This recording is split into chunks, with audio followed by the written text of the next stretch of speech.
Igen, jól láttátok. A kedvetekért felvittem a szörnyeteket még az Olympus tetejére is. Azért most fel van adva a lecke a többi órás csatornának, nem? De térjünk is a lényegre.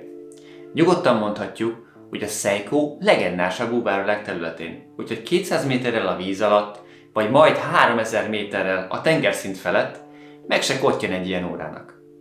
Az első monstereket a 2000-es évek elején mutatták be, fekete, illetve narancs számlappal, és nagyon hamar ikonikussá is váltak, köszönhetően a brutálisan lumineszkáló mutatóknak, indexeknek, és nem utolsó sorban az elérhető áruknak. Körülbelül $200 áráért egyébként kiemelkedő minőséget kaphattak a vásárlók akkoriban, ráadásul olyan egyedi és eredeti dizájnnal rendelkezett, amelyet azelőtt még sosem láthattunk. Az évek során egyébként a második és a harmadik verzión módosítottak pár dolgot, de alapvetően a tok és a csat változatlan maradt. Nézzük hát, hogy a legújabb, negyedik generációs szörnyeteggel mit is kaphatunk azért a 163 000 forintos árért, amiben az óra kerül. Az új kiadás 2019-ben két változatban indult hódító útjára.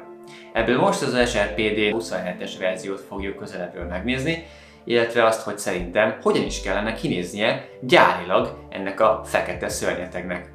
Őseihez képest egyébként a mérete szinte változatlan maradt, 44,5 mm széles, 13,8 mm vastag, és a tokfülek távolsága is csak 48,7 mm, tehát egy kevésbé vastag csuklón is szépen mutat. Nézzétek csak!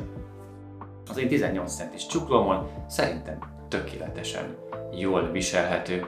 Kényelmes, puha, 20 mm széles fekete szilikon szíjat kapunk hozzá, gyárilag, de személy szerint nekem ez a hullámos forma nem jön be igazán. Monster becenevet a rajongók azért adták ennek a szériának, mert a tokon látható mélyedések olyan hatást keltenek, mintha egy ragadozó beleharapott volna a tokba. Az új Monster tok formája egyébként az elődeihez képest letisztultabb, kifinomultabb lett. A harapásnyomok megmaradtak ugyan, de nagyban finomítottak rajtuk. A koronavédő is változott, a két részre tagolódott régi helyett itt már teljes egészében körülöleli a koronát. A lünetta egy irányba forgatható, 120 klikkes búvárlünetta. Anyagát tekintve egyébként egy darabból készült, PVD bevonatos, rostramentes acél. Az elődeihez képest kevesebb rovátkát tartalmaz a lünetta, valószínűleg a gyártásban is költséghatékonyabbá tette az új modellt ez a módosítás. A korona már megszokott menetes rögzítéssel rendelkezik, formavilágát tekintve visszatértek a rovátkázott első generációs vonalakhoz. Az üveg gyárilag a Seiko saját fejlesztésű Chic Harlex üvege, melyet egy cukorka alakú nagyítóval egészítettek ki a nap és dátum kijelzésnél a jobb olvashatóság véget. Itt láthatjátok is, hogy ezen a modellen bizony nem ez az üveg látható. Ez azért van, mert kicseréltem egy mindkét oldalán domború zafír üvegre, ugyanis szerintem esztétikailag szörnyen hazavágta az egész órát a ragasztott nagyító. Ráadásul a koszt is gyorsan maga köré gyűjtötte, amitől állandóan törölgetni kellett az üveget. Ezzel a kis módosítással imád zavartalanul élvezhetjük a fekete Sunburst számlapot, melyen az indexek nyomottak, és a mutatókkal együtt Lumurite festés miatt sokáig világítanak a sötétben. De az elődje zöld színeihez képest most kékes tónust kapunk. A szörnyeteg másik védjegye is itt található, mely nem más, mint a 12 óránál helyet foglaló index, ami egy hatalmas cápafogra hasonlít. A 4x36-os automata Seiko szerkezetnek köszönhetően pedig dátum és napkijelzést is kapunk a 41 órás járástartalék mellé. Az óra és a másodperc mutató nyílhegyformájú, míg a percmutató kardél arakra hasonlít. A másodperc mutató másodpercenként 6-ot üt, tehát szépen úszik a sötét számlap felett. A számlapon található feliratok nyomottak, és arra figyelmeztettek minket, hogy ez egy igen komoly 200 méterig vízálló, ISO tanúsítványos automata búváróra. Az Olympus csúcsain tett látogatásom után tehát nem hagyhattam ki a sósvízes fürdőzést sem.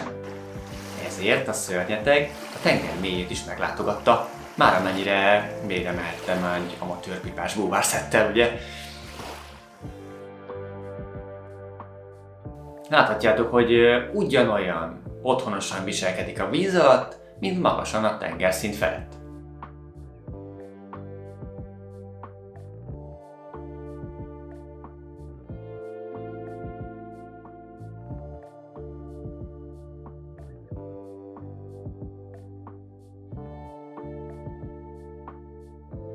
És akkor most szabaduljon meg az utolsó zavaró tényezőtől, a szilikonszíktól. Így fest tehát az új Monster a régi változat csatjával. Na erre mondom én, hogy brutális!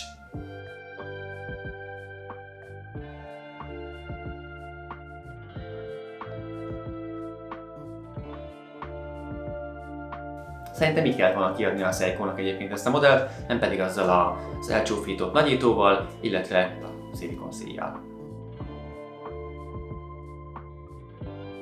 De mit gondoltok? Írjátok meg a videó alá.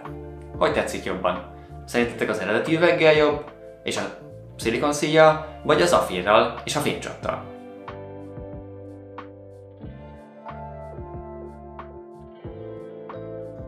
Köszönöm, hogy velem tartottatok. És ne felejtjétek a feliratkozást, ha még nem tettétek meg, illetve arra kérlek benneteket, hogy osszátok meg a videót, ahol tudjátok, mert ezzel sokat segítetek a csatorna népszerűsítésében. Köszönöm szépen! Vigyázzatok magatokra! Sziasztok! Jó. Jó helyen állok, tudok kadonászni is egy kicsit. Király. Amelyet azelőtt még sosem láthattunk. Bocsi. 120 klikkes bőven. De azért most fel van adva a lehető.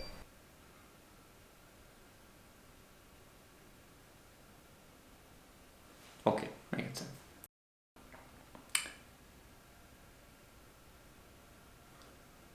Még egyszer.